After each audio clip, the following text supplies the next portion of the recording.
বালাগাল উলা বিকামালিহি কাশাফাদ দুজা বিজামালিহি হাসনাত জামিউ খিসালিহি সাল্লু আলাইহি ওয়া আলিহি। অসুবিধা কি? আমি তো দরুদ শরীফ মনে করি পড়ি না, এটা দরুদও না, এটা নাতে রসুল। কি নাতে রসুল? অসুবিধা নাই, আপনিও পড়েন, কিন্তু দরুদ মনে করি পড়বেন না। আর যারা না পড়ে তাদেরকে দরুদ পড়ে না বলিয়া রসুলের দুশ্মন বলবেন না। আল্লাহু আকবার। কথা বুঝাইতে পারছি? রসুল আকরাম সাল্লাল্লাহু আলাইহি ওয়াসাল্লামের উপরে দরুদ ও সালাম যে আমরা পাঠ করি, এই দরুদ ও সালামগুলা দুই ভাগে বিভক্ত। কয় ভাগে বিভক্ত? দুই ভাগে বিভক্ত। একটা দরুদ ও সালাম সামনাসামনি, আরেকটা দরুদ ও সালাম দূরের থেকে। একটা দরুদ ও সালাম সামনাসামনি, আরেকটা দরুদ ও সালাম দূরের। মুআজ্জাজ মুকাররম হযরত উলামায়ে কেরাম, সমাবেত ধর্মপ্রাণ মুসলমান ভাইয়েরা, পর্দার আড়ালের সম্মানিতা পর্দানশী মা ও বোনেরা, মহান আল্লাহ রব্বুল আলমিনের অপরিসীম দয়ার এহসান আল্লাহ রব্বুল আলমিন আমাদেরকে আজ 13ই এপ্রিল 2024 ইংরেজি তারিখে সাতকানিয়া হাবিবিয়া মাদ্রাসার উদ্যোগে আয়োজিত আজকের এই মহতি ইসলাহি মাহফিলে আমাদেরকে অংশগ্রহণ করার তৌফিক দিয়েছেন। এই জন্য আমরা সবাই মহান রব্বুল আলমিনের শুকর আদায় করি, আলহামদুলিল্লাহ।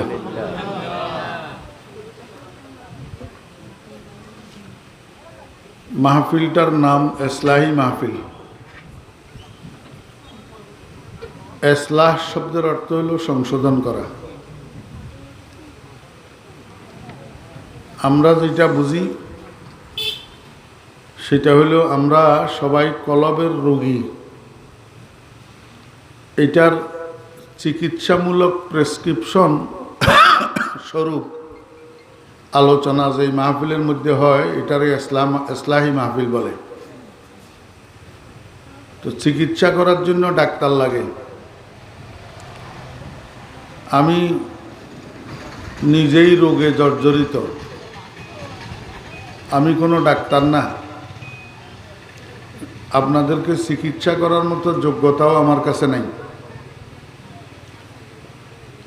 তারপরেও মানুষ মহব্বত করে, আপনারা মহব্বত করেন, হুকুম পালনার্থে আমার আপনাদের সামনে বসা। আমিও দোয়া করি, আপনারাও দোয়া করেন আল্লাহর কাছে। আল্লাহ পাক এমন কিছু কথাবার্তা আমার মুখ থেকে যেন বাইর করেন, যেটার দ্বারায় আমারও সংশোধন হয়, আপনাদেরও সংশোধন হয়, আমারও চিকিৎসা হয়, আপনাদেরও চিকিৎসা হয়, আমারও উপকার হয়, আপনাদেরও উপকার হয়। আল্লাহ পাক মানুষকে বানাইছেন দুনিয়াতে ইবাদতের জন্য। কিসের জন্য? ইবাদতের। ওয়ামা খালাকতুল জিন্না ওয়াল ইনসা ইল্লা লিয়াবুদুন। জিন এবং ইনসানকে আল্লাহ পাক বানাইছেন ইবাদতের জন্য। ইবাদত মানে কি? ইবাদত মানে আল্লাহর হুকুম রসুলের তরিকায় পালন করা, এটার নাম ইবাদত। মনোযোগ আসেনি আপনাদের? আমি অল্প মানুষ তো, চেহারার দিকে তাকাইলে আমি বুঝি মনোযোগ আছে না নাই। মনোযোগ না থাকলে বসে থাকি লাভ নাই। আর যদি বসেন মনোযোগ সহকারে বসেন।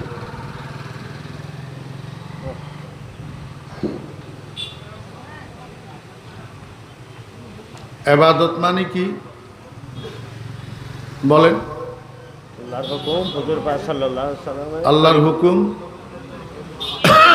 রসুল আকরাম সাল্লাল্লাহু আলাইহি ওয়াসাল্লামের তরিকায় পালন করার নাম ইবাদত। কথা বুঝছেন না বুঝেন নাই? ওই এইটা মাহফিলের মধ্যে বসে কি খাইতেছে?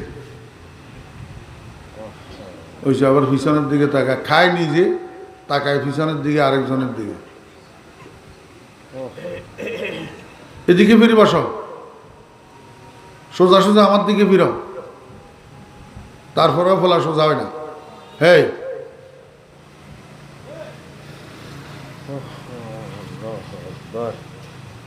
উদাসীন মানুষের দুনিয়াও বরবাদ, আখেরাতও বরবাদ। দুনিয়া আখেরাতের সকল কাজের সফলতার চাবিকাঠি হইল মনোযোগ।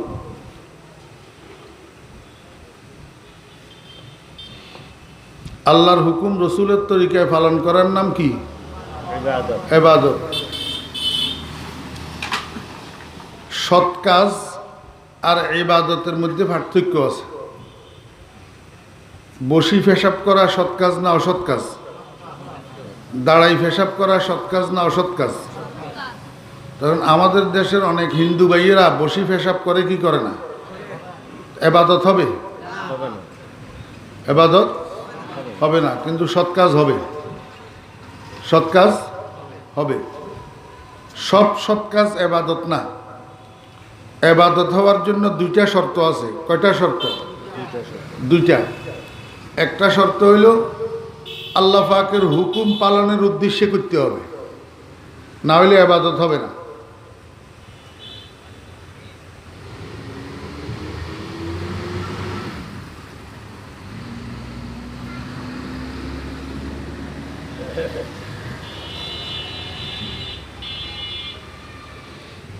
বস আলহামদুলিল্লাহ, ধন্যবাদ ভাই, আর আসির না, এতটুক যথেষ্ট।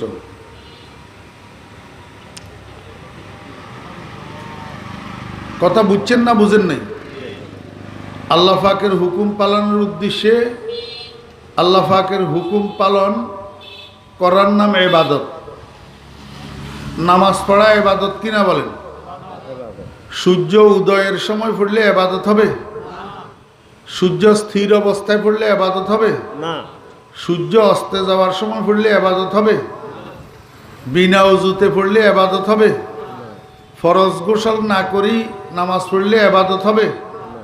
মহিলাদের মাসিক স্রাবের সময় নামাজ পড়লে ইবাদত হবে? রোজা রাখা ইবাদত কিনা? ইবাদত। জি, ওনারা কেন আর কথা না বুঝতে লাগবেন আল্লাহ তো নখামাত আয় খুদ্দুর দূরত্ব নেশি হাত তো ওনারা বেশি ক্লান্ত হইন না। নমাতিলে হইতো না, নমাতিলে আয় উঠে যাই। রোজা রাখা ইবাদত কিনা? ইবাদত। জি, ঈদের দিন রোজা রাখলে ইবাদত হবে? পুরস্কার না ডান্ডা? ডান্ডা। ঠিক তো দ্রুপ রসুলের তরিকায় হইতে হবে, তাহলে ইবাদত হবে। রসুলের তরিকার পরিপন্থী হইলে ইবাদত হবে না। পুরস্কার না ডান্ডা? ডান্ডা। জিকির ইবাদত কিনা? ইবাদত। জি, জিকির ইবাদত হবে কোন সময়? আল্লাহর হুকুম মতো, রসুলের তরিকা মতো, সাহাবায়ে কেরামের আদর্শ মতো হইলে। না হইলে ইবাদত হবে না, পুরস্কারের পরিবর্তে ডান্ডা। বুঝছেন না বুঝেন নাই? কেউ মনে কষ্ট নিবেন না, খোদার কসম করেই বলতেছি, কাউকে ছোট করার উদ্দেশ্যে নয়, আসল কথা মুসলমান ভাইদেরকে বুঝাই দেওয়ার উদ্দেশ্যে। আমার পীর শাহ হুজুর রহমতুল্লাহ আলাই, আমার কলিজার টুকরা মুর্শেদ হজরত মাওলানা শাহ জমির উদ্দিন নানুপুরি রহমতুল্লাহ আলাই সব সময় আমাকে একটা কথা বলতেন, বাবা খোঁসান্যা কথার বয়ান করবে না। খোঁসান্যা কথার দ্বারা মানুষ হেদায়েত হয় না, মানুষের আসল কথা বুঝাই দেওয়ার চেষ্টা করবে। এই জন্য আপনারা ইউটিউবের মধ্যে আমার অনেক বয়ান পাইবেন, বা আশেপাশে অন্য মাহফিলেও শুনছেন। আমি বয়ানের মধ্যে কারো সমালোচনা করি না, কাউকে খোঁসাই কথা বলি না, গুতাই কথা বলি না, গালমন্দ করি না। এগুলা আমার পীর শাহ হুজুরের নিষেধ, এগুলার দ্বারা মানুষ হেদায়েত হয় না। শুধু সহি কথা বুঝাই দেওয়ার উদ্দেশ্যে বলা, খোদার কসম অন্য কোনো উদ্দেশ্য নেই। জিকির ইবাদত কিনা? ইবাদত আল্লাহর হুকুম মতো হইতে হবে না? রসুলের তরিকা মতো হইতে হবে না, সাহাবাই কেরামের আদর্শ মতো হইতে হবে না। আমাদের বুজুর্গানের দিনেরা জিকির করছেন না করেন নাই? হজরত নানুপুরি হুজুর রহমতুল্লাহ আলাইহি, সৈয়দি ওয়া সনদি ওয়া উস্তাজি ওয়া মুরশেদি, শাইখুল আরবে ওয়াল আজম, শাইখুল মাশায়েখ কুতুবুল আলম হজরত মাওলানা শাহ সুলতান আহমদ নানুপুরি রহমতুল্লাহ আলাইহি, হুজুরের দেখছেন যে কেউ আছেন এখানে? মাশাআল্লাহ। হুজুরের জিকির শুনছেন নি আপনারা? আমরা যখন নানুপুর মাদ্রাসায় দাওরা পড়ি তখন হুজুর আমাদেরকে বলতেন, অবা দাওরা ফরণ্যাও গল, তোমরা বৃহস্পতিবারে শুক্রবারে মসজিদ যাইয়ারে ফাঁইটা জিকির করিবা। তা আমরা বৃহস্পতিবার শুক্রবারে মসজিদে যাইতাম বড় রাত্রে জিকির করার জন্য। হুজুর বারান্দার মধ্যে চেয়ার একটার উপরে বসে বসে জিকির করতেন। তা আমি অধিকাংশ সময় ওই পুরাতন মসজিদ, আগেরটা ছোট মসজিদ, এটার উত্তর পাশে যে দরজা ছিল, আমি উত্তর পাশের দরজা দিয়ে বাইরে হুজুরের চেয়ারের পিছনে যাই লুকাই বসে দেখতাম, শুধু হুজুরের জিকির শোনার জন্য।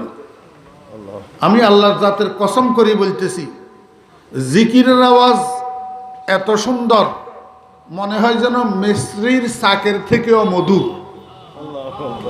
জিকিরের আওয়াজে মনে হয় যেন কলিজা ছিঁড়ে যাবে। আল্লাহু আকবার।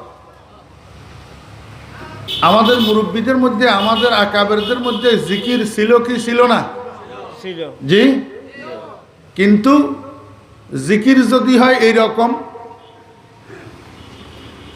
দিলের বাতি আসল বাতি, জাহেরি বাতির কি দরকার?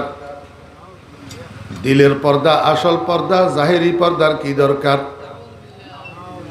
বাবায় কয় বৈশা জিকির ভালো নয়, লাফদি ফালদি কর জিকির যেমনে মাওলা রাজি হয়। এবার নারী পুরুষ একসাথ হইয়া লাফাইয়া লাফাইয়া হেন হেন হেন হেন, ये भी कोई जिक्र है क्या? ये जिक्र रसूल अकरम सल्लल्लाहु अलैहि वसल्लम ने किया है? ये जिक्र साहबाए किराम ने किया?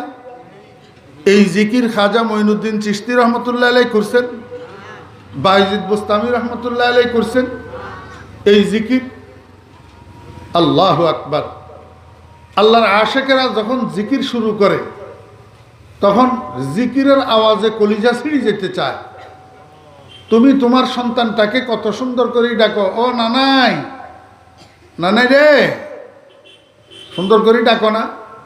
তোমার ওয়াইফেরে তুমি কত সুন্দর করে ডাকো, তোমার আব্বারে কত সুন্দর করে ডাকো, তোমার মাকে কত সুন্দর করে ডাকো। ওই জিকিরের বেলায় আসলে তুমি লাফদি ফালদি করো জিকির, হেন হেন হেন, এটা কি রসুলের তরিকার জিকির? ইবাদত হবে? পুরস্কার না ডান্ডা? লা ইলাহা ইল্লাল্লাহ, লা ইলাহা ইল্লাল্লাহ, লা ইলাহা ইল্লাল্লাহ,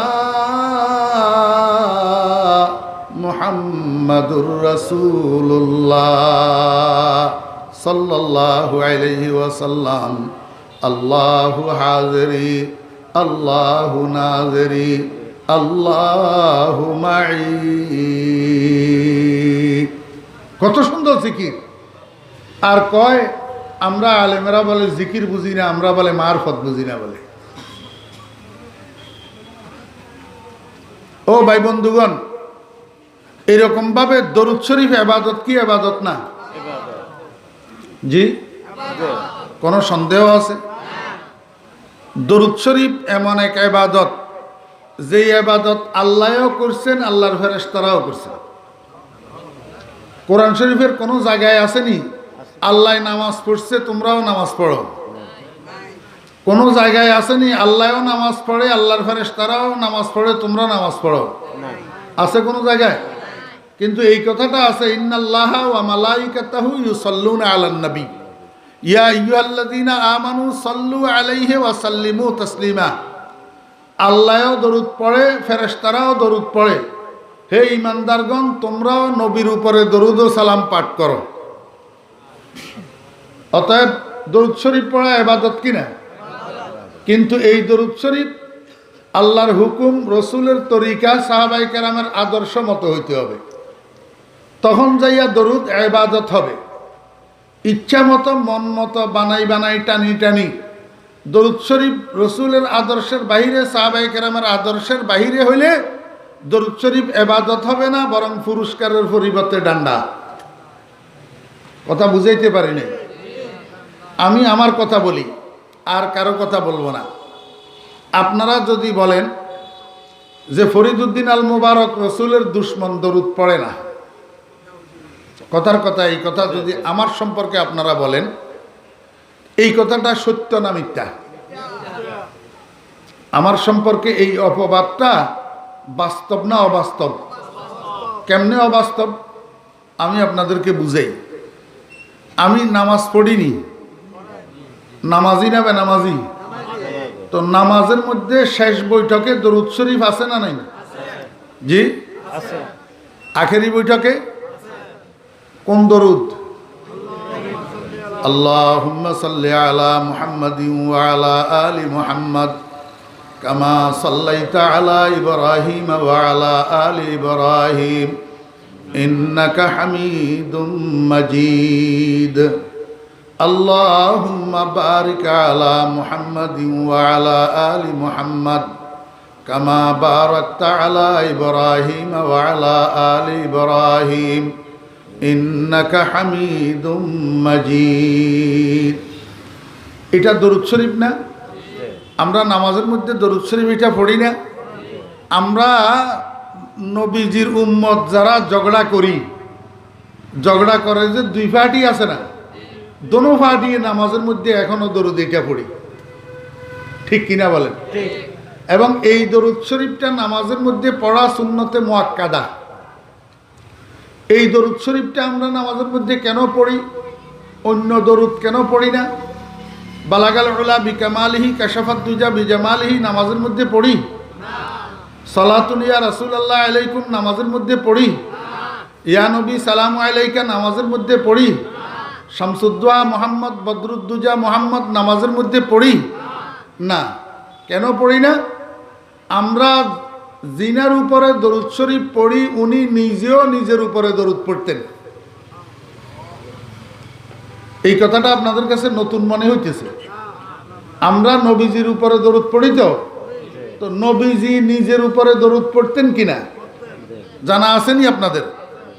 রসুল আকরাম সাল্লাল্লাহু আলাইহি ওয়াসাল্লাম নামাজি ছিলেন না বেনামাজি ছিলেন? নামাজ পড়তেন না? তো নবীজি আখেরি বৈঠকের মধ্যে তাশাহুদ পড়তেন নি? আত্তাহিয়াতু লিল্লাহি পড়তেন নি? তা আত্তাহিয়াতুর পরে নবীজি কি পড়তেন?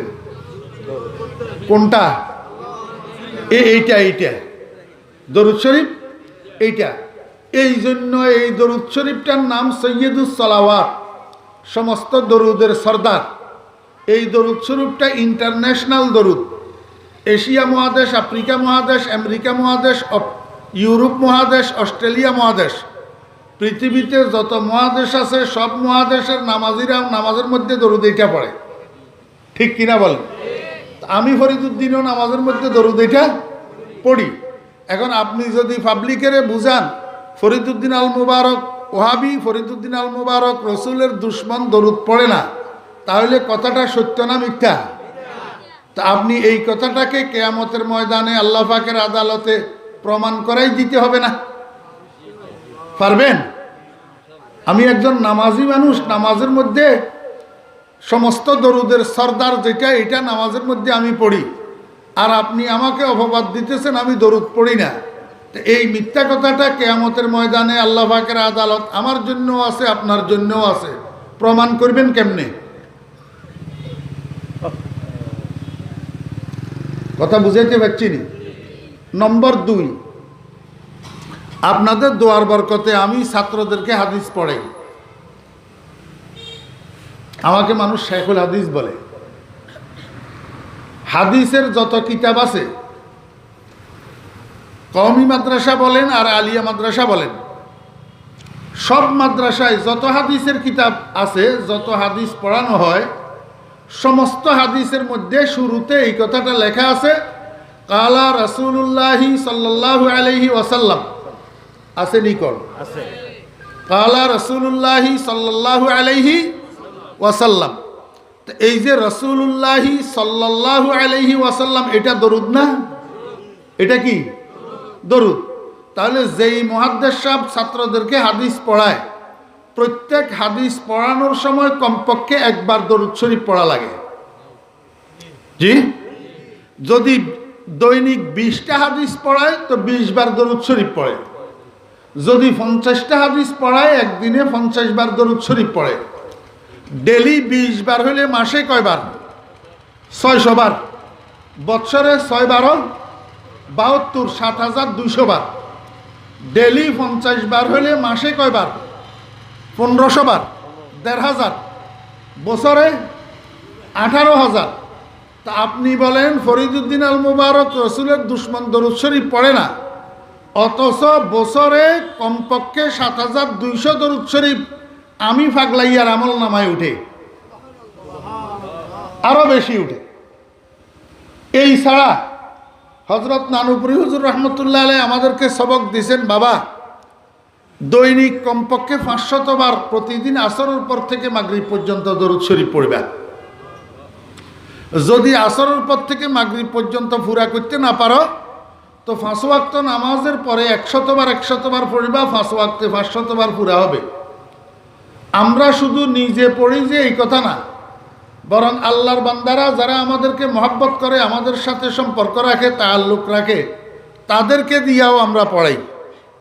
যেমন এই রমজানে আমার সাথে ঢাকায় আমার মসজিদে 34 জন এতেকাফকারী ছিলেন। উনাদের জন্য আমার 24 ঘন্টার দেওয়া একটা আমলের রুটিন আছে। এই আমলের রুটিনের মধ্যে একটা সবক হইল আসরের পর থেকে মাগরিব পর্যন্ত 500 বার দরুদ শরীফ পড়া।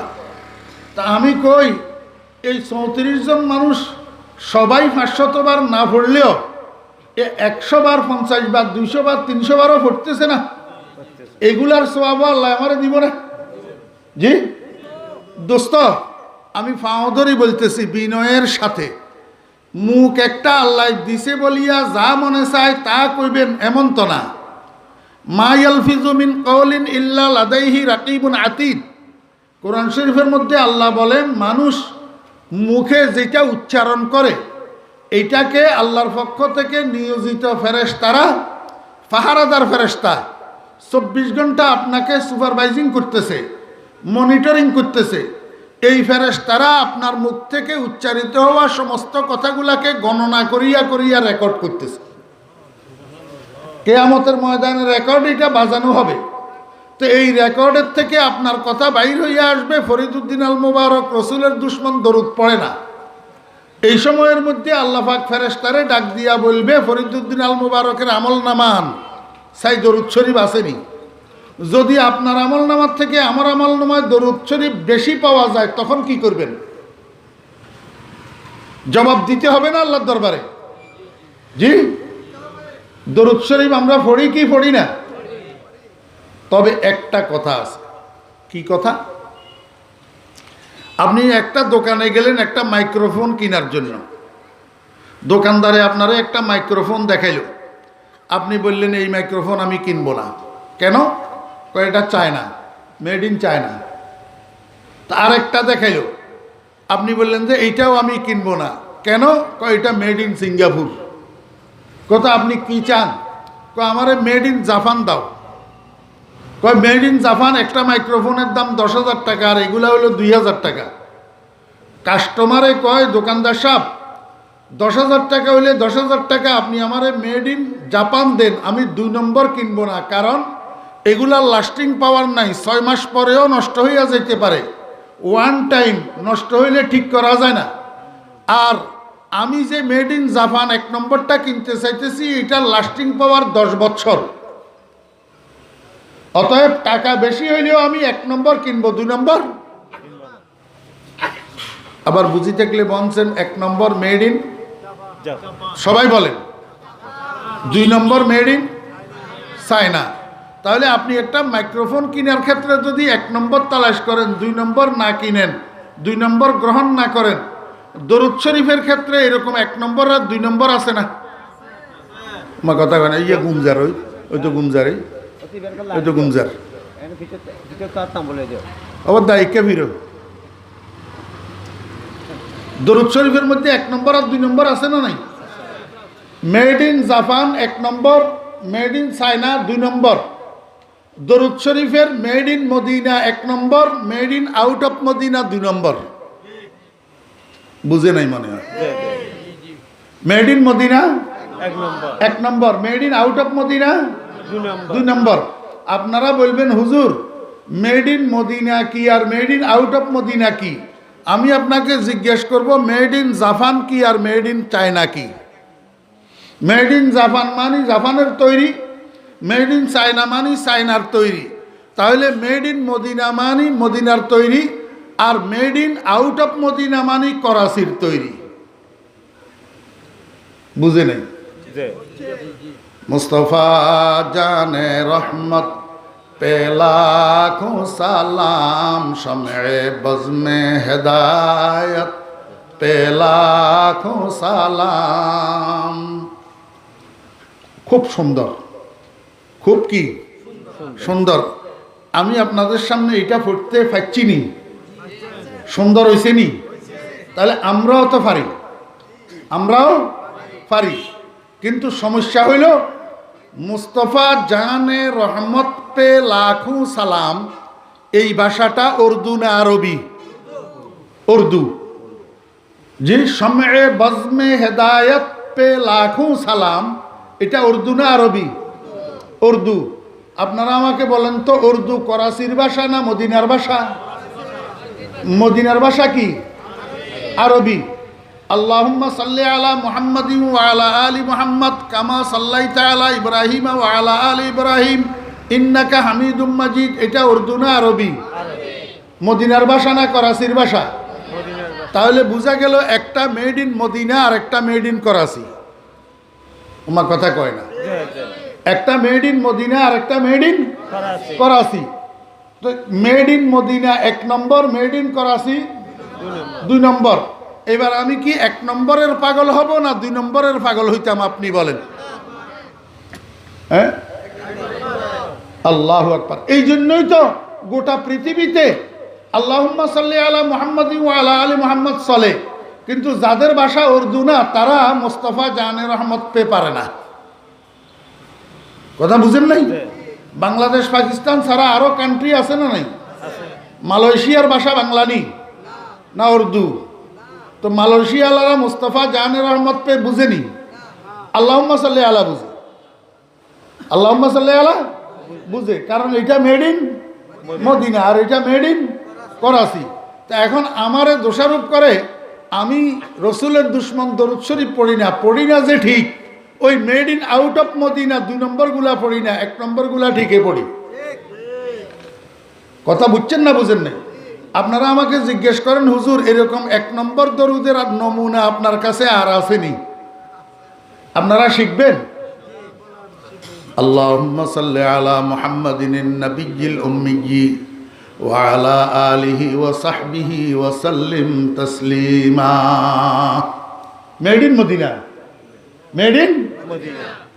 যার উপরে আমরা দরুদ শরীফ পড়ি সেই দয়াল নবী মুহাম্মদুর রাসূলুল্লাহ সাল্লাল্লাহু আলাইহি ওয়াসাল্লাম বলেন, আমার উম্মতেরা, তোমাদের মধ্য থেকে কেউ যদি শুক্রবার জুমার দিন, এক রেওয়ায়েতের মধ্যে আছে শুধু জুমার দিন, আরেক রেওয়ায়েতের মধ্যে আছে জুমার দিন আসর থেকে মাগরিব পর্যন্ত, এই সময়ের মধ্যে এই দরুদ শরীফ এটা 80 বার পাঠ করো, আল্লাহ পাক তোমার জীবনের 80 বছরের গুনাহ মাফ করে দিবে। হাদিসে সহিহে মরফুয়ে মুত্তাসিল, কোনো জয়ীব তয়ীব না, জাল হাদিস না। হাদিস মানে নবীজির কথা, নবীজির কথা। রাইফেলের গুলি মিস হইতে পারে, আমার নবীর জবান মিস হইতে পারে না। আগামীকাল সকালে সূর্য উঠবে কিনা তাতে সন্দেহ থাকতে পারে, আমার কলিজার টুকরা নবীর কথার মধ্যে বিন্দু বিসর্গ পরিমাণ সন্দেহের অবকাশ নাই। শুক্রবার জুমার দিন কোনো উম্মত যদি 80 বার এই দরুদ শরীফ পড়ে, আল্লাহ পাক তার জীবনের 80 বছরের গুনাহ মাফ করে দিবে। আমার দোস্ত আহবাবেরা, সত্যিকার আপনার বন্ধুকে যে আপনার উপকার করে, যার দ্বারায় আপনার লাভ হয়, এমন কতগুলা মানুষের বন্ধু বানাইয়া রাখছি যেই মানুষগুলা আমার লাভের চিন্তা করে না, আপনার লাভের চিন্তা করে না, নিজের লাভের চিন্তা করে।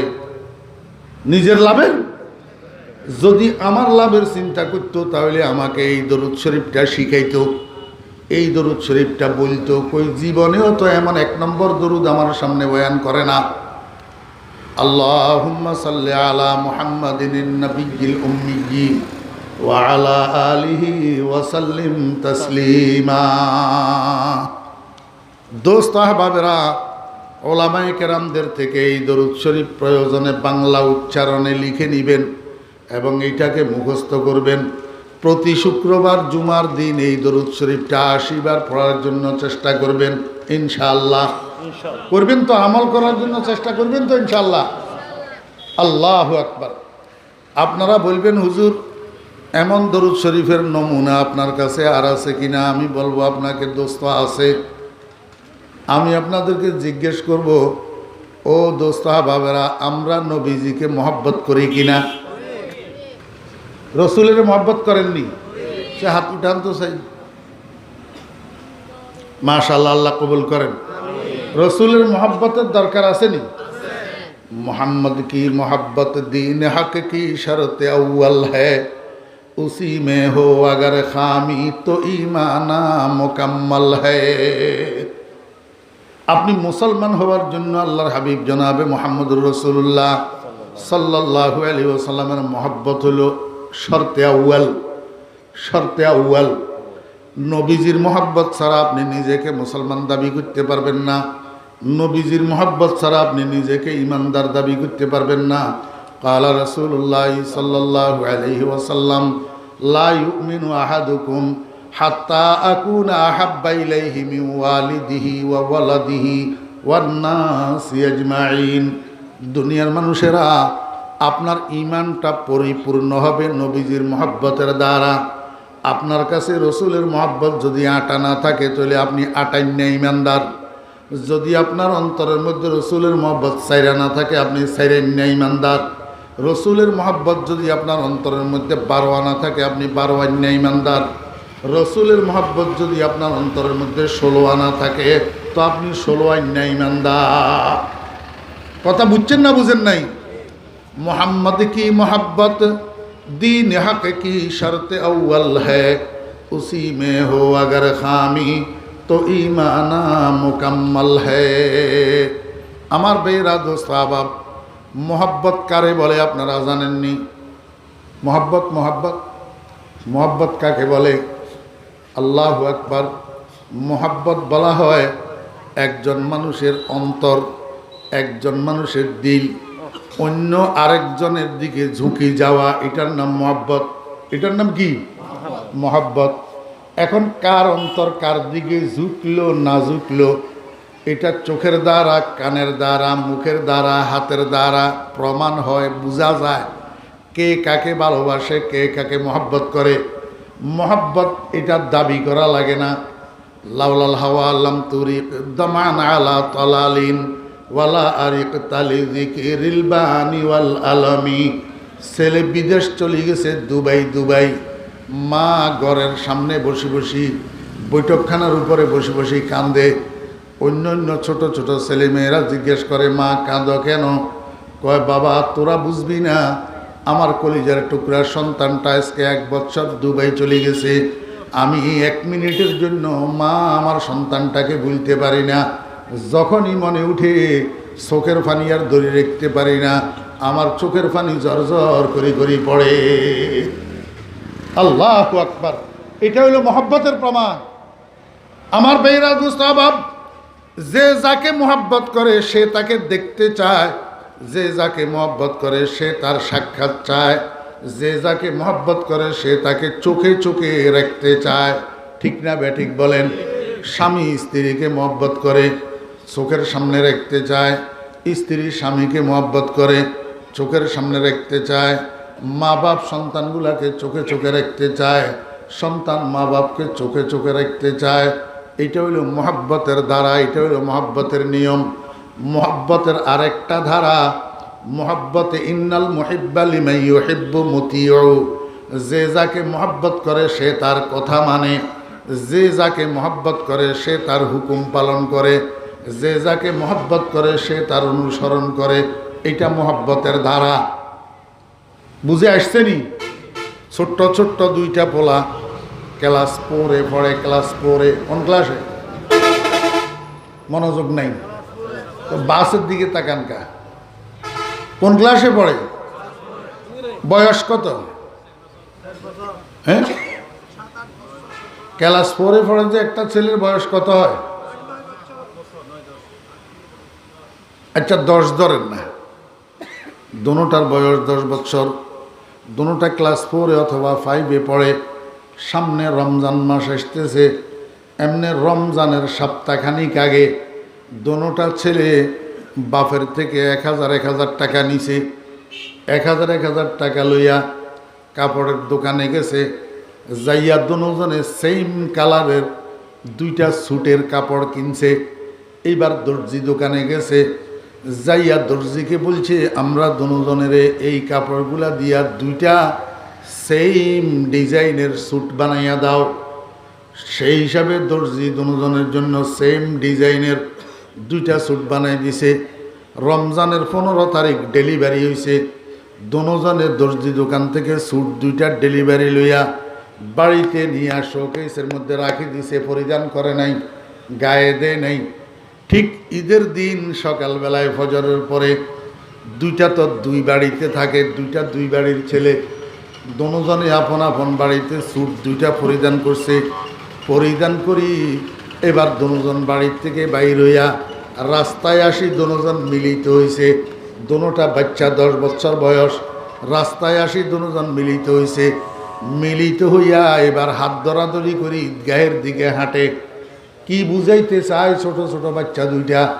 গ্রামের মানুষকে বুঝায়, ও গ্রামের মানুষ তোমরা দেখো, আমরা দুজন বন্ধু, একজন আর একজনকে ভালোবাসি, এই জন্য আমাদের ড্রেসের কালার একরকম, ডিজাইন একরকম, আমরা একজন আরেকজনকে অনুসরণ করি, দুজন সেম ডিজাইনের পোশাক পরি, ঈদগাহের দিকে যাইতেছি, আমরা দুজনের মহব্বতের স্বাক্ষর রাখতেছি। আমার বেয়েরা দোস্ত আবাব, এটার নাম মহব্বত। এটার নাম কি? অবুঝ ছেলে, এখনো প্রাপ্তবয়স্ক হয় নাই। দোস্ত আবাবেরা, মুহাম্মদুর রাসূলুল্লাহ সাল্লাল্লাহু আলাইহি ওয়াসাল্লামের মহব্বত যদি আমার অন্তরে থাকে, দোস্ত আবাব, আমার চেহারা রসুলের চেহারার মতো হবে, আমার পোশাক রসুলের পোশাকের মতো হবে, আমার খাওয়া দাওয়া রসুলের খাওয়া দাওয়ার মতো হবে, আমার ঘুম রসুলের ঘুমের মতো হবে, আমার পায়খানা পেশাব রসুলের পায়খানা পেশাবের মতো হবে, আমার রাস্তা দিয়া চলার নবীজির চলার মতো হবে, আমার ব্যবসা বাণিজ্য নবীজির ব্যবসা বাণিজ্যের মতো হবে, আমার রাজনীতি নবীজির রাজনীতির মতো হবে, আমার সন্তান প্রতিপালন করা নবীজির সন্তান প্রতিপালনের মতো হবে, আমার পরিবার পরিচালনা করা নবীজির মতো হবে, আমার লেনদেন মুআমালাত মুআশারাত নবীজির মতো হবে। এটাই হবে নবীজির মহব্বতের প্রমাণ। নবীজির মহব্বতের দোস্ত আহবাবেরা, মহব্বত দাবি করার নাম নয়, মহব্বত প্রমাণ করার নাম, মহব্বত কাজে দেখানোর নাম। আল্লাহু আকবার। আমি ছোট্ট একটা উদাহরণ আপনাদেরকে দিই। রসুল আকরম সাল্লাল্লাহু আলাইহি ওয়াসাল্লামের 3 জন সাহাবী গজওয়ায়ে তবুকের সফরে নবীজির সাথে যেতে পারেন নাই। হযরতে কাব ইবনে মালিক রাদিয়াল্লাহু আনহু, হযরতে হেলাল ইবনে উমাইয়া রাদিয়াল্লাহু আনহু, হযরতে মুরারা ইবনে রবি রাদিয়াল্লাহু আনহু, এই 3 জন সাহাবী নবীজির সাথে গজওয়ায়ে তবুকের সফরে বাইর হইতে পারেন নাই। কেন বাইর হইতে পারেন নাই সেটা যদি বলতে যাই সময় লম্বা হবে, এই জন্য বলতেছি না।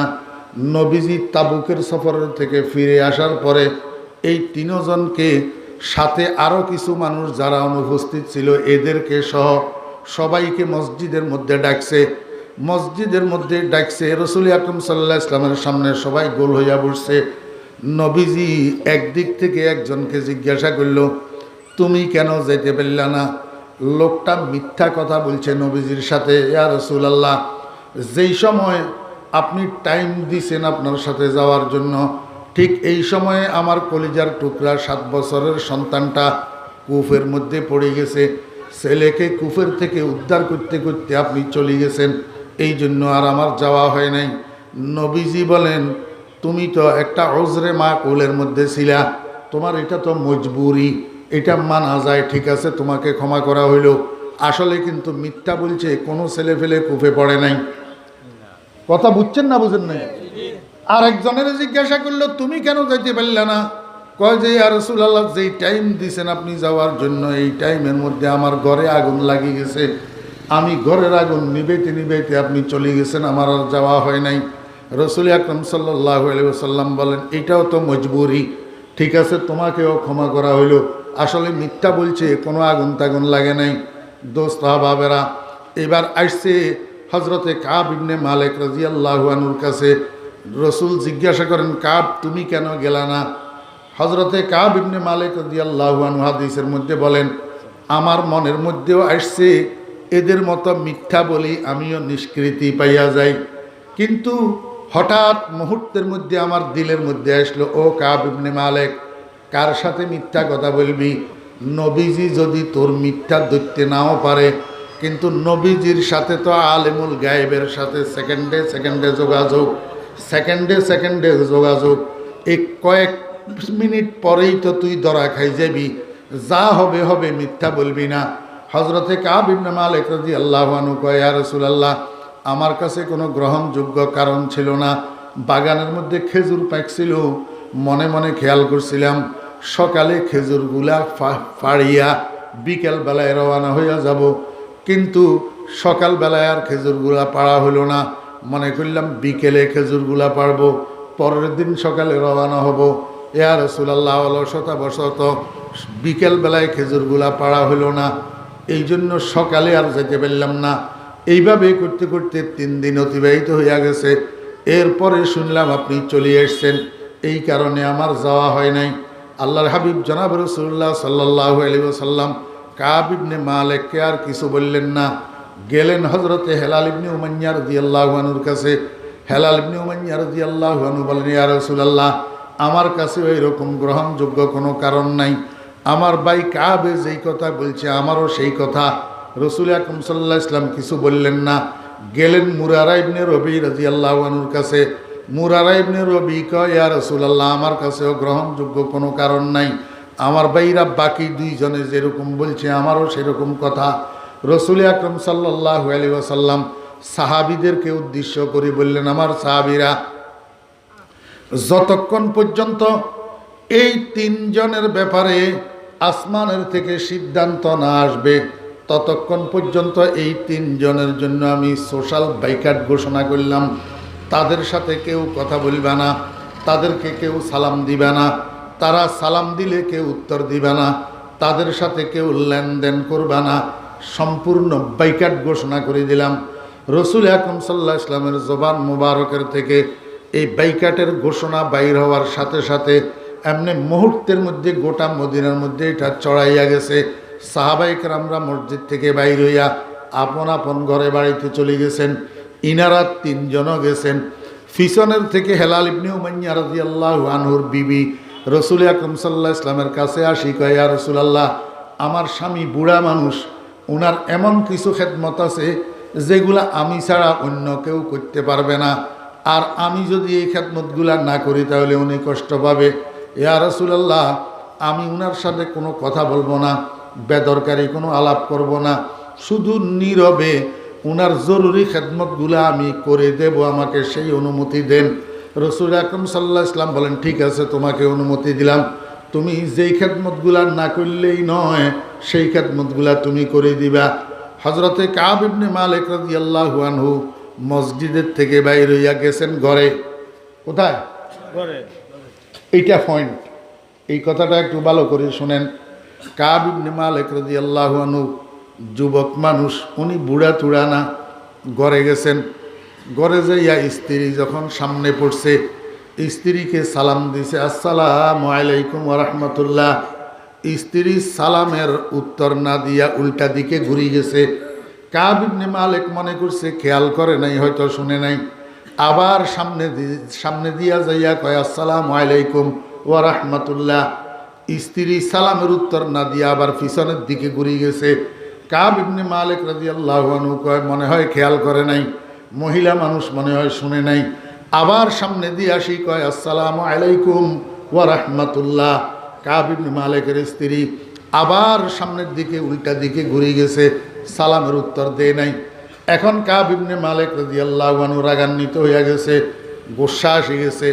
এইবার বিবির সামনে যাইয়া দাঁড়াইছে, দাঁড়াইয়া কয়, ও বিবি, তুমি কত বড় বেয়াদব, 3 বার তোমাকে সালাম দিলাম, একবারও আমার সালামের উত্তর দিলা না। সালামের উত্তর তো দিলা না, আরো উল্টা দিকে ঘুরে গেলা। তুমি কি ভুলে গেছ তোমার সাথে আমার দীর্ঘদিনের একটা মহব্বতের সম্পর্ক আছে? তোমাকে আমি নেকাহ করছি, আগদ পড়ি তোমাকে ঘরে উঠাইছি, আমি তোমার মোহর আদায় করছি, মোহর আদায় করি তোমাকে ঘরে উঠাইছি। এতগুলা কিছুর পরে তুমি সালামের উত্তর না দিয়া 3 বার উল্টা দিকে কেন ঘুরে গেলা? উত্তর দাও।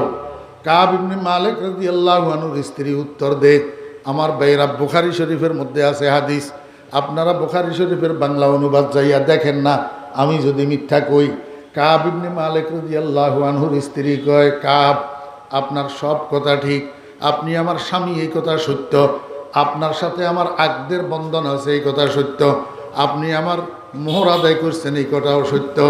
ও কাব, স্বামী স্ত্রী হিসাবে আপনার সাথে আমার দীর্ঘদিনের মহব্বতের সম্পর্ক আছে, এই কথাও সত্য। তবে আমি আপনাকে স্পষ্ট ভাষায় জানাইয়া দিতে চাই, আপনার মতো 1000 স্বামী বিসর্জন দেওয়া যাবে, আপনার মতো 1000 স্বামীর মহব্বত ছাড়া যাবে, কিন্তু আল্লাহর হাবিবের হুকুম অমান্য করা যাবে না। আশিকে সাদেক কুনদ যারা ফেদা, আশিকে সাদেক কুনদ যারা ফেদা, মারহাবা বার আশিকা সদ মারহাবা। ও বেরা দোস্ত আবাব, কাব ইবনে মালিক রাদিয়াল্লাহু আনহুর স্ত্রী দুনিয়ার মানুষকে কি বুঝাইয়া দিলেন, শুনাইয়া দিলেন, লা ইউমিনু আহাদুকুম হাত্তা আকুনা হাব্বা ইলাইহি মিন ওয়ালিদিহি ওয়া ওয়ালাদিহি ওয়ান নাসি আজমাইন। আল্লাহর হাবিব বলেন, তোমার অন্তরের মধ্যে যতক্ষণ পর্যন্ত তোমার আব্বা থেকে, তোমার সন্তান থেকে এবং অন্য যত মহব্বতের মানুষ আছে, স্ত্রী পুত্র কন্যা যতই বলো, সমস্ত মহব্বতের পাত্র থেকে আমি রসুলের জন্য যতক্ষণ তোমার অন্তরে মহব্বত বেশি না হবে, ততক্ষণ পর্যন্ত তুমি পরিপূর্ণ ইমানদার হইতে পারবে না। এবার বুঝি থাকলে বলেন না, মহব্বত কি দাবি করার জিনিস না প্রমাণ করার জিনিস? আল্লাহু আকবার। আমি আপনাদেরকে একটা কথা বোঝানোর জন্য এই কথাটা বলছিলাম। মহব্বতের চাহিদা, মহব্বতের দ্বারা হইল চোখে চোখে রাখা, দেখি দেখি রাখা। মহব্বতের চাহিদা হইল সাক্ষাৎ, মহব্বতের চাহিদা হইল মিলন। ঠিক না বেঠিক বলেন? জি, ঠিক নি? এখন আপনারা নবীজিকে মহব্বত করেননি? সে কে কে করেন? হাত উঠান। নবীজিকে মহব্বত করেন? হাত নামান। এখন মহব্বতের চাহিদা হইল দেখতে চাওয়া, মিলতে চাওয়া। ঠিক নি? যে যারে মহব্বত করে সে তারে দেখতে চায়, সে তারে পাইতে চায়, সে তারে সাক্ষাৎ করতে চায়। এখন আপনারা যদি নবীজিকে মহব্বত করেন, নবীজিরে দেখছেন নি? আপনারা দেখছেন? আমার বেয়েরা দোস্ত আবাব, কেমনে দেখবেন?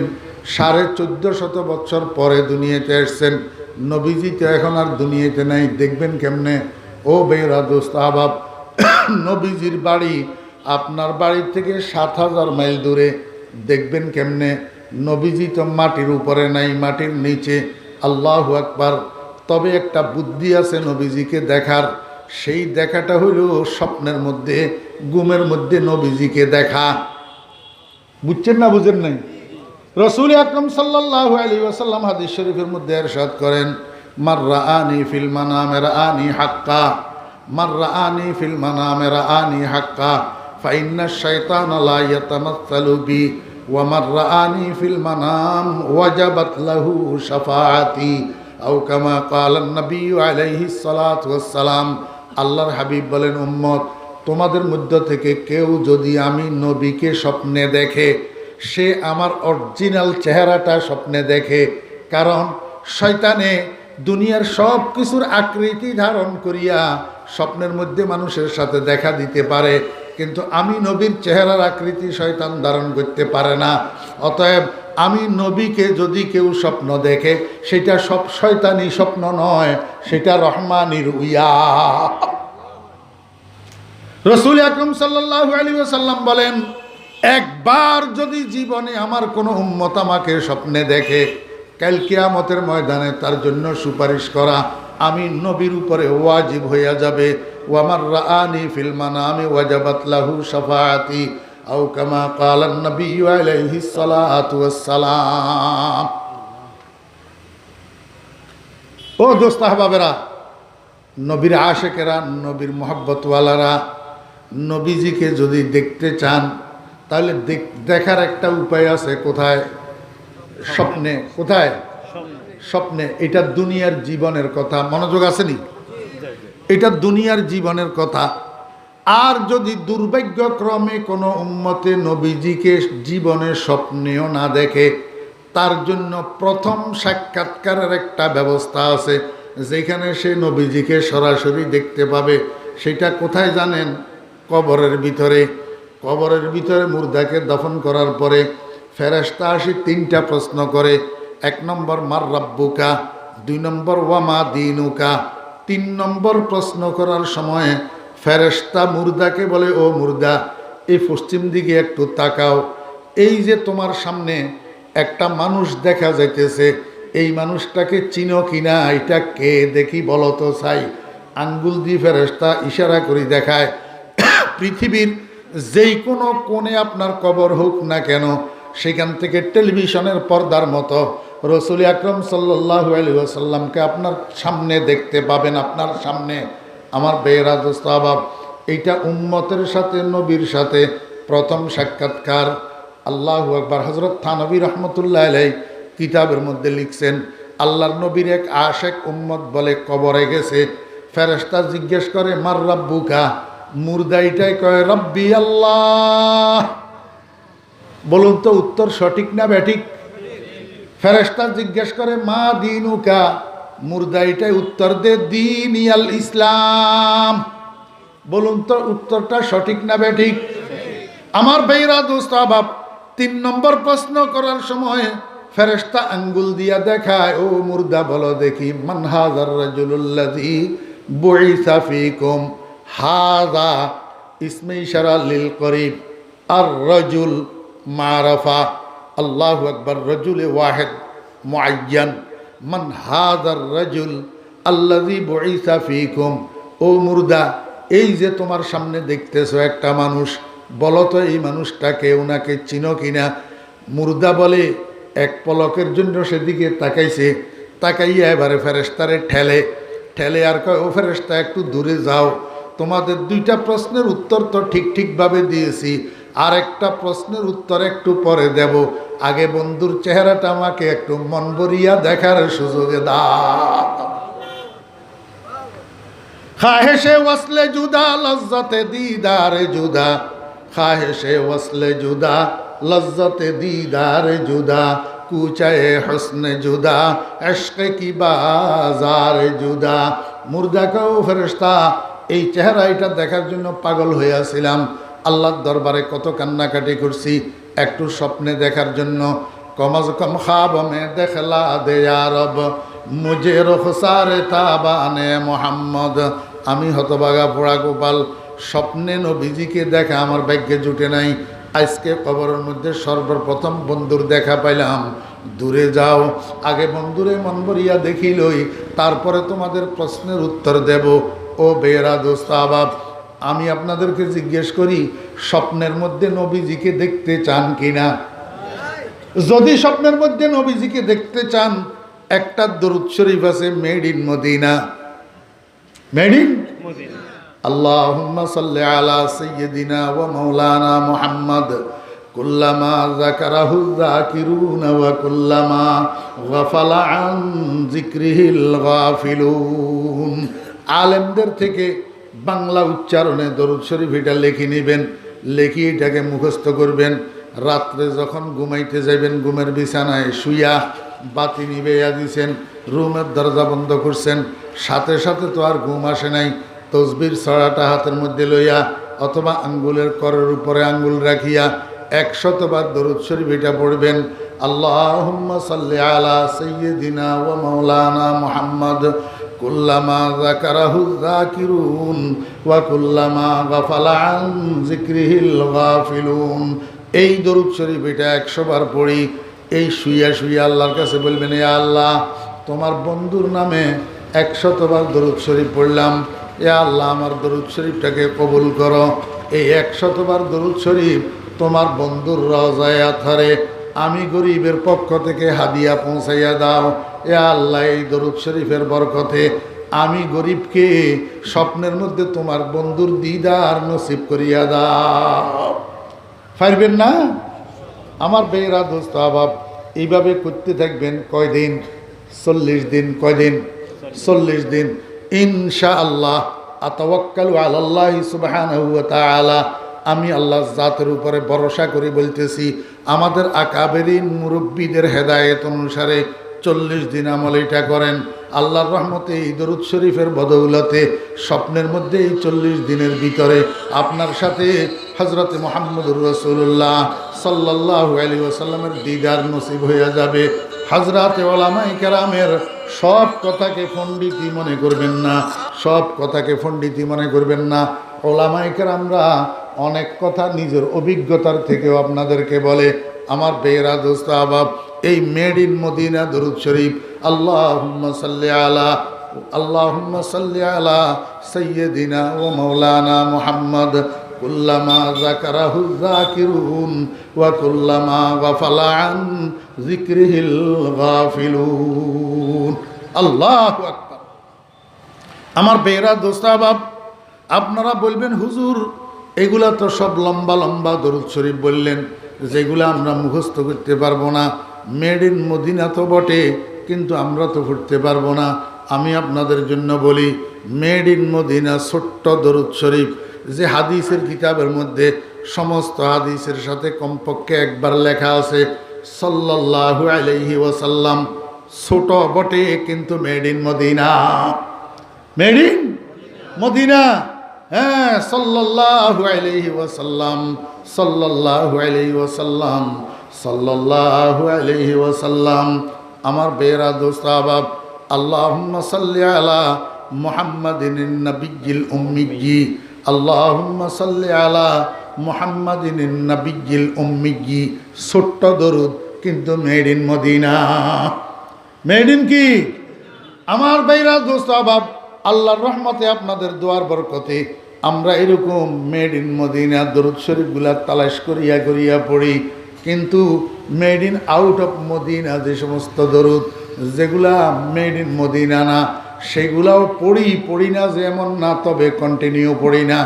দোস্ত আহবাবেরা, আমি তো সারা বাংলাদেশে আমার মাহফিল প্রায় 24 ঘন্টা আমি গাড়িতে থাকি।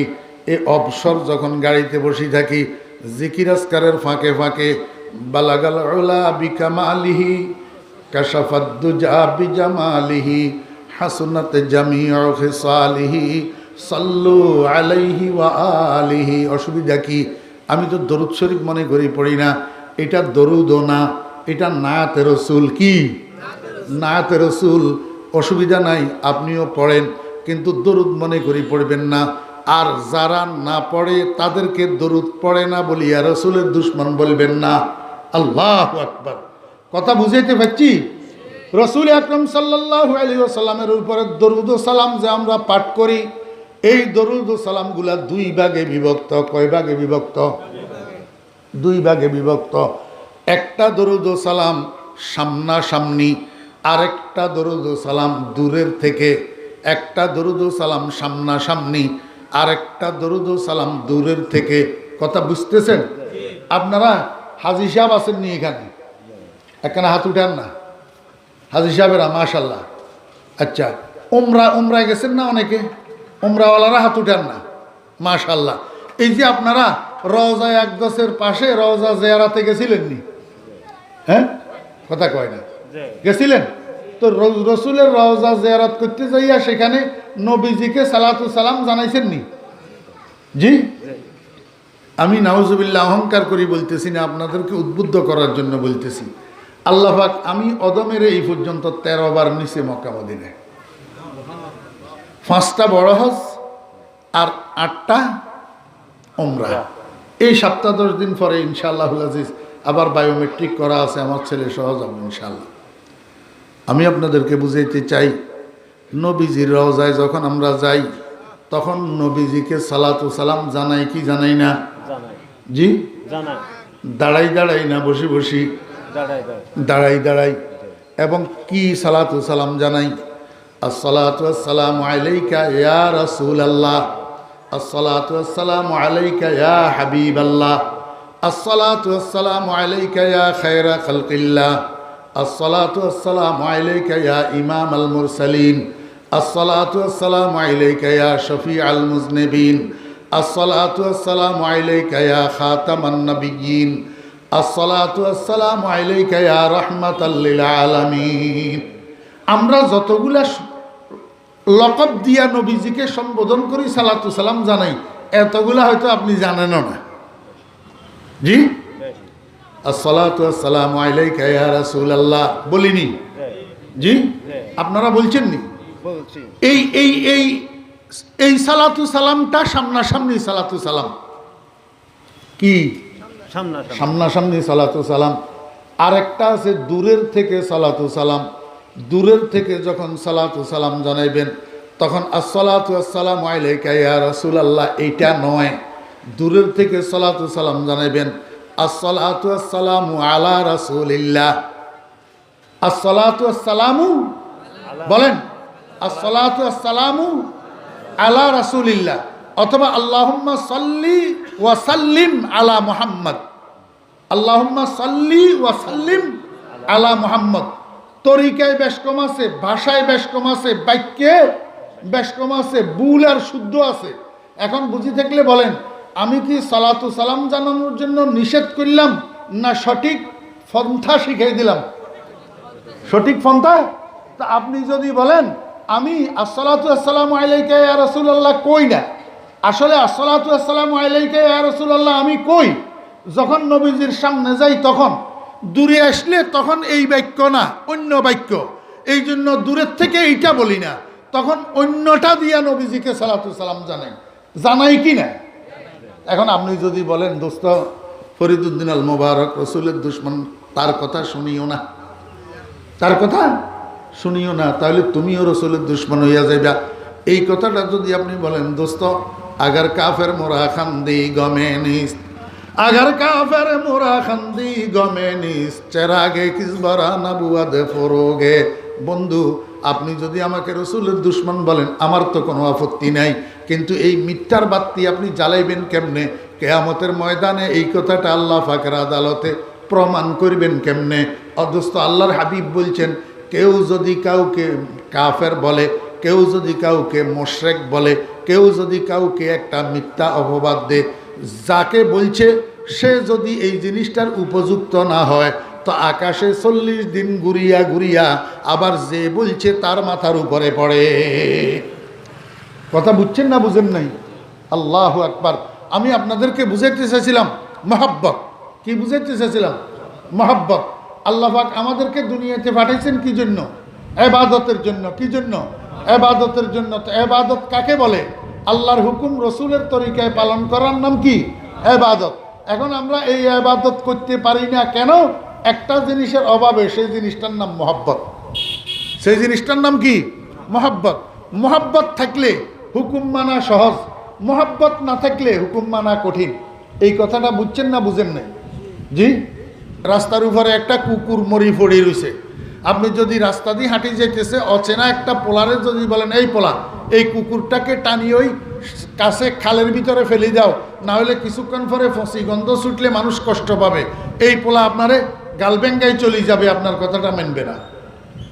আপনার কথাটা হয় আর পিছন দিয়ে আপনার একটা সাগরিদ আসতেছে, অথবা আপনার একটা সন্তান আসতেছে, আপনার ছেলে নিজের পুত্র অথবা আপনার সাগরিদ, যদি আপনি বলেন বাবারে এই কুকুরটা এখানে মরি পড়ে রয়েছে, কিছুক্ষণ পরে পচি গন্ধ ছুটবে, মানুষ কষ্ট পাবে, একটা ঠ্যাঙ্গের ভিতরে রশি লাগাই এটারে টানিয়ে একটু খালের মধ্যে ফেলে দে, কথাটা মানবে কি মানবে না? কারণ কি? আপনার শাগরিদের অন্তরের মধ্যে আপনার মহব্বত আছে, আপনার পুত্রের অন্তরের মধ্যে আপনার মহব্বত আছে। ওই রাস্তার ছেলে যেটারে বলছেন অপরিচিত, ওই ছেলেটার অন্তরের মধ্যে আপনার মহব্বত নাই, এই জন্য হুকুম মানতে পারে নাই। যার কাছে মহব্বত আছে সে হুকুম মানতে পারছে। আমার হাতে সময় নেই, না হলে আমি আরও একটা উদাহরণ দিয়ে আপনাদেরকে বুঝাইতাম। মহব্বতে হুকুম মানা সহজ করে, মহব্বত না থাকলে হুকুম মানা কঠিন হয়। আমার বেয়েরা দোস্ত আবাব, এই জন্য আল্লাহ পাক কোরআন শরীফের মধ্যে বলেন, ইমানদার যারা তাদের অন্তরের মধ্যে সবচেয়ে দৃঢ় আর মজবুত মহব্বত আমি আল্লাহর জন্য হয়। ইমানদার যারা, রসুল বলেন তাদের অন্তরের মধ্যে আমি রসুলের জন্য সবচেয়ে দৃঢ় আর মহব্বত মজবুত মহব্বত হয়। এই জন্য আল্লাহর মহব্বত যেখানে বেশি, আল্লাহর হুকুমের এতাআত সেখানে বেশি, রসুলের মহব্বত যেখানে বেশি, রসুলের সুন্নতের এতাআত সেখানে বেশি। কথা বুঝাইতে পারিনি? আল্লাহু আকবার। যত রসুলের মহব্বত বেশি আসবে অন্তরের মধ্যে, তত বেশি সুন্নত মতো চলতে পারবেন। আল্লাহর মহব্বত অন্তরের মধ্যে যত বেশি আসবে, আল্লাহর হুকুম তত বেশি পালন করতে পারবেন। একটা কথা বাকি রয়ে গেল যে আল্লাহ এবং রসুলকে সবচেয়ে বেশি মহব্বত করতে হবে কেন? এটা আজকে আর সময় নাই, আল্লাহ তৌফিক দিলে অন্য সময় যদি সুযোগ হয় বলবো ইনশাআল্লাহ। আল্লাহ পাক কথাগুলোর উপরে আমল করার জন্য আমাদেরকে তৌফিক দান করেন। কই ফজন আল্লাহ।